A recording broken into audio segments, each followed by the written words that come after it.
Now, if you look at the global car manufacturing industry, 90 million cars get built roughly each year, of which India, with all of the advances we made, is only 4 million. Correct. So barely 5% of the world's cars being manufactured are manufactured in India, when we represent a good, about tenth of the or greater of the world's population. Yes. So we don't really represent well. If you look at the penetration of cars per thousand, we are actually very low level.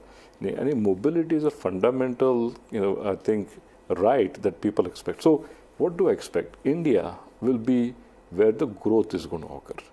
A big part of the reason why I'm here on this trip was to meet with some government officials in Delhi.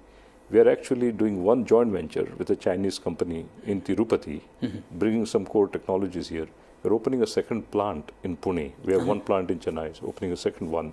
So next year we'll make about 500 crores investment in India for 2026.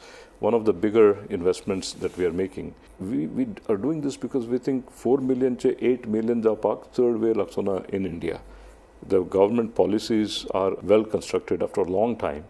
And I'm very bullish on India as a whole, which will also mean employment opportunities, career development opportunities.